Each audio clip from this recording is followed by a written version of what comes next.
Assalamualaikum warahmatullahi wabarakatuh. Selamat sore, salam sejahtera bagi kita semua.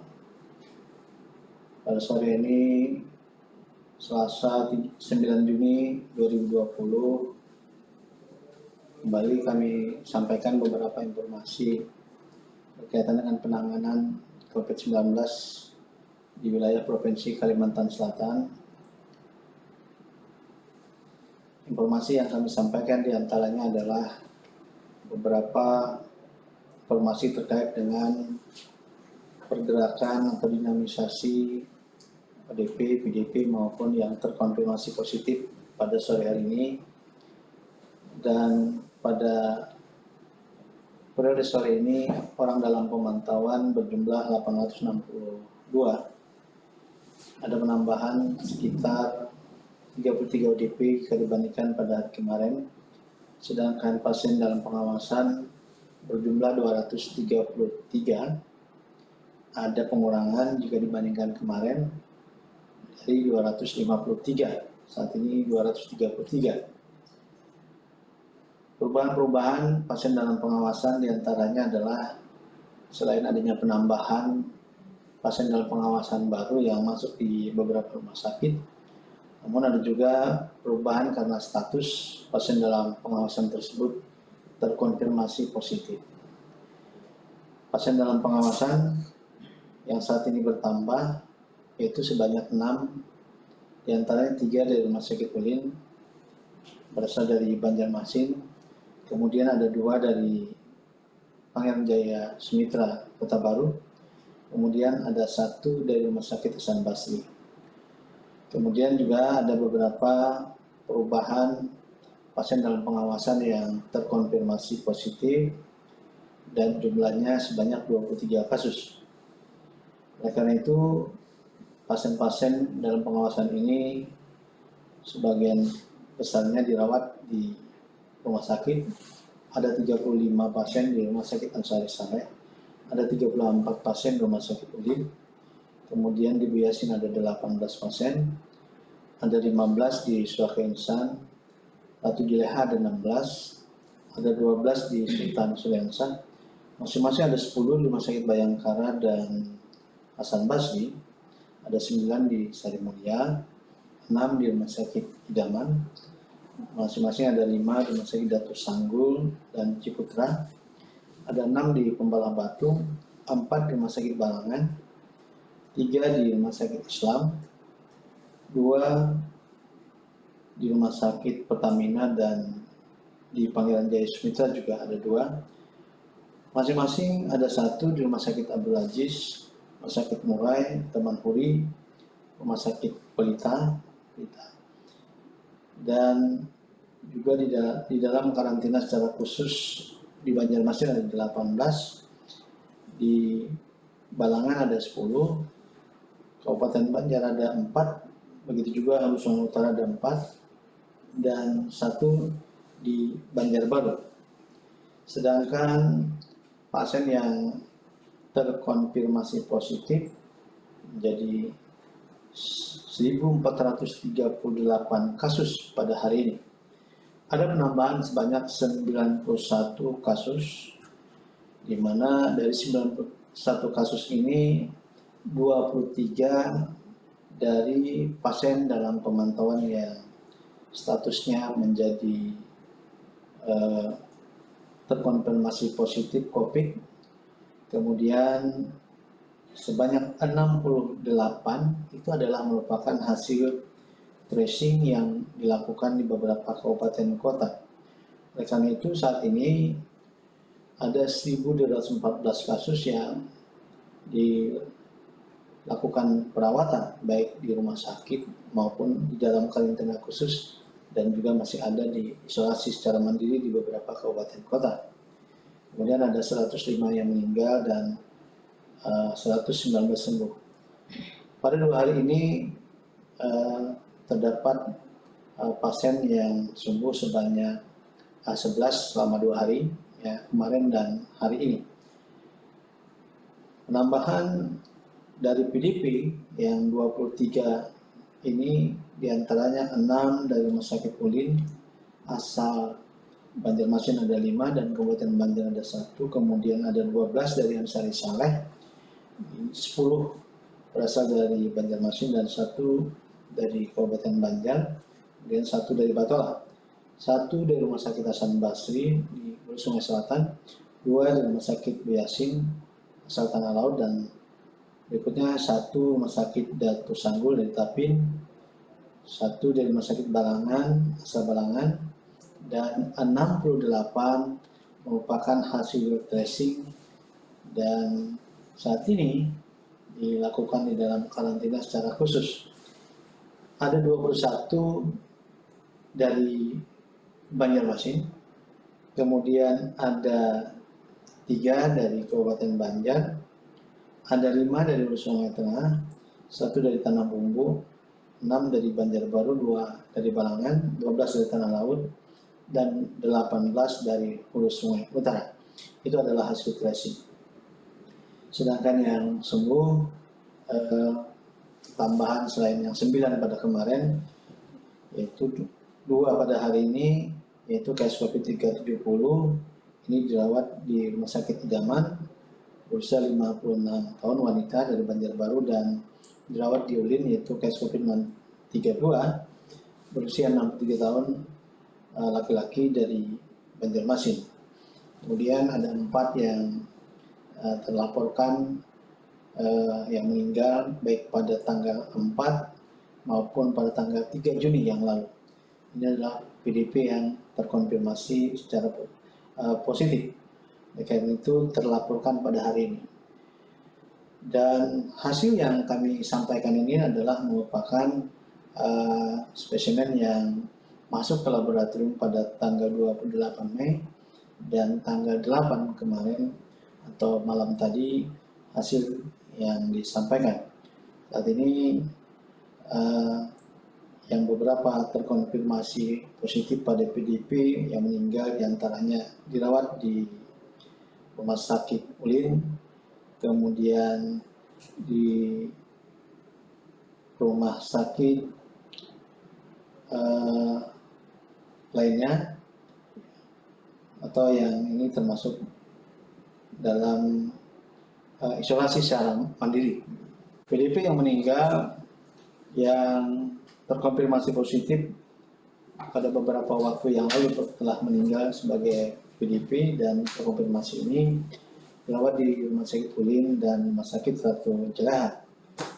Kemudian dari yang saat ini dirawat di beberapa rumah sakit, 297 kasus diantaranya dirawat di rumah sakit dan 917 dalam karantina secara khusus atau diisolasi secara mandiri, dan karantina juga dilakukan di beberapa tempat di kabupaten kota lainnya. Oleh karena itu ada 75,53% dari semua kasus yang saat ini dirawat tidak memiliki gejala yang berat atau gejala-gejala yang ringan.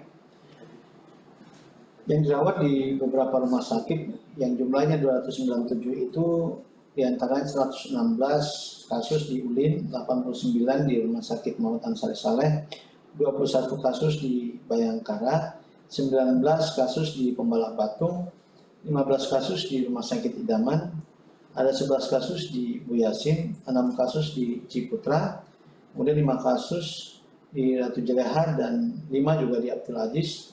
Kemudian ada 3 kasus di Sultan Syahriansah, masing-masing ada 2 kasus di Rumah Sakit Soka Insan, Datu Sanggul, dan Hasan Basri, serta 1 di Rumah Sakit Balangan. Nah, itulah beberapa kondisi pasien yang saat ini dirawat dan dikarantina, baik dikarantina secara khusus di provinsi maupun di beberapa kabupaten kota. Kemudian ada beberapa pertanyaan juga yang akan kami jawab. Di antaranya adalah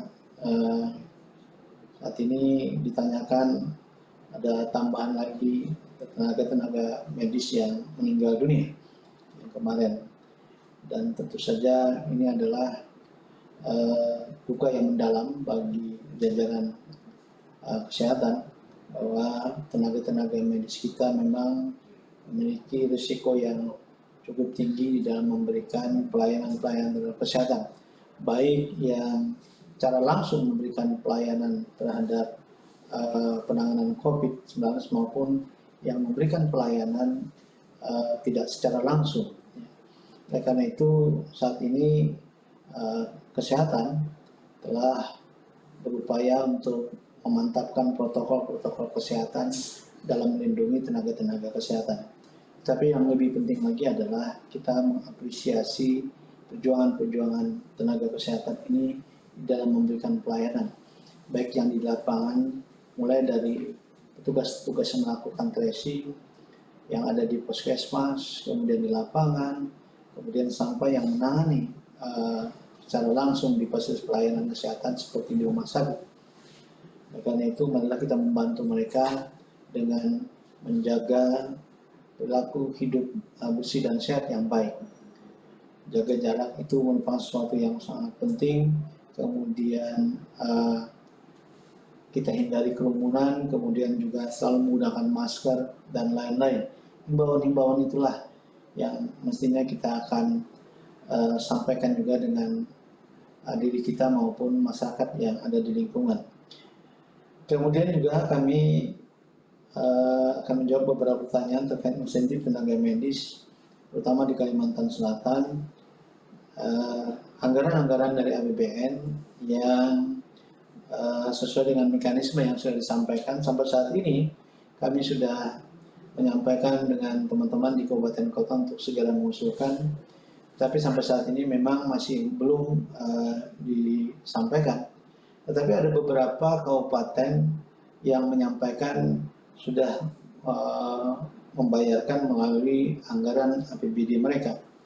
Karena itu kami juga saat ini sudah meminta kepada teman-teman sesuai dengan alur dan mekanisme yang ada untuk mengusulkan insentif tenaga medis tersebut.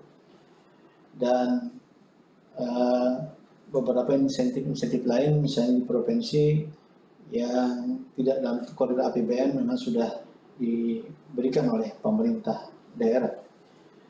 Kemudian ada pertanyaan juga terkait dengan skenario penanganan COVID-19 di Kalimantan Selatan setelah adanya kunjungan Ketua Gugus Tugas, Menteri Koordinator PMK, kemudian juga Menteri Kesehatan. Apa yang sudah dilakukan oleh gugus tugas provinsi itu sudah on the track. Oleh karena itu penguatan-penguatan yang dibutuhkan, masukan-masukan yang diberikan di dalam penguatan-penguatan dan bantuan-bantuan untuk menyelesaikan masalah, salah satunya adalah keterlambatan terhadap hasil konfirmasi di laboratorium, dan ini juga yang diberikan bantuan. Sementara upaya-upaya tracing yang dilakukan secara masif ini diberikan apresiasi kepada Kalimantan Selatan, karena ini adalah upaya-upaya kita secara gencar untuk mencari orang-orang yang diduga dari kontak-kontak erat. Oleh karena itu, spesimen-spesimen yang dikirimkan saat ini dengan gencarnya melakukan itu, maka semakin banyak spesimen yang kita sampaikan. Oleh karena itu, temuan-temuan juga akan semakin banyak. Dan kita berharap semua temuan-temuan tadi diiringi dengan tindakan-tindakan atau jalan keluar dengan melakukan perawatan maupun isolasi-isolasi dengan ketat. Nah, bagi masyarakat yang saat ini di dalam isolasi secara mandiri, tentu saja ini juga harus di dalam pengawasan agar jangan sampai tidak mematuhi protokol-protokol terkait dengan isolasi mandiri itu. Nah, itulah yang menjadi upaya-upaya yang saat ini gencar dan dilakukan oleh kita. Jadi gugus tugas Provinsi Kalimantan Selatan bekerja dengan sangat maksimal, dan hasil-hasil yang diperoleh saat ini adalah tergambar dengan jumlah spesimen yang semakin banyak kita sampaikan ke laboratorium. Kemudian juga kami informasikan hasil-hasil yang kita terima ini merupakan hasil-hasil yang sudah kita ambil di beberapa waktu yang lalu, yaitu antara 7 sampai dengan 10 hari sebelumnya. Kemudian juga saat ini hasil yang dapat dikeluarkan oleh laboratorium BPTKL sudah 2 kali lipat jika dibandingkan pada 2 hari sebelumnya. Saat ini ada sekitar lebih dari 400 yang dapat dihasilkan spesimennya. Kita berharap mudah-mudahan kecepatan ini dan menambah lagi kecepatan agar tumpukan spesimen yang ada dapat segera diselesaikan. Terakhir juga ada pertanyaan terkait dengan plasma darah yang saat ini diberikan kepada pasien yang memiliki gejala yang berat sampai kritis, dan ini sedang dilakukan proses pengobatan tersebut, dan evaluasi ini tentu saja belum dapat disampaikan dan belum disimpulkan bagaimana hasil dari apa yang sudah dilakukan oleh tim dokter yang menangani COVID-19 yang ada di rumah sakit. Kita berharap segala bantuan, segala metode yang ada, terutama pada kasus-kasus yang kritis dan berat atau sangat berat, ini dapat ditolong dengan metode-metode yang ada. Demikian yang dapat disampaikan. Kemudian juga sedikit kami informasikan bahwa ada beberapa penambahan dari beberapa kabupaten kota yang hari ini bertambah. Di antaranya adalah Banjarmasin bertambah saat ini menjadi 36, dari 36 bertambah dibanding kemarin, dan jumlahnya saat ini menjadi 729, atau ini yang masih tertinggi di antara kabupaten kota lainnya. Sebanyak 51% kasus ada di Banjarmasin. Kemudian HSU juga terjadi penambahan dari hasil tracing, ada 18 penambahan pada hari ini sehingga menjadi 26 kasus. Begitu juga Tanah Laut ada penambahan sebanyak 14 dan bertambah saat ini menjadi 104. Kemudian juga Banjarbaru ada bertambah 6 menjadi 78, HST bertambah 5 kasus sehingga menjadi 13, kemudian Kabupaten Banjar juga bertambah 5 kasus sehingga menjadi 141, Balangan juga bertambah 3 kasus dan menjadi 7, kemudian HSS juga bertambah 1 menjadi 14, dan Tapin bertambah 1 menjadi 54. Sedangkan yang selanjutnya juga bertambah, diantaranya Tanah Bumbu ada tambah 1 menjadi 138, kemudian Batola bertambah 1 menjadi 101, sedangkan Kota Baru dan Tabalong tidak ada penambahan. Demikian yang dapat disampaikan. Terima kasih atas segala perhatian. Assalamualaikum warahmatullahi wabarakatuh.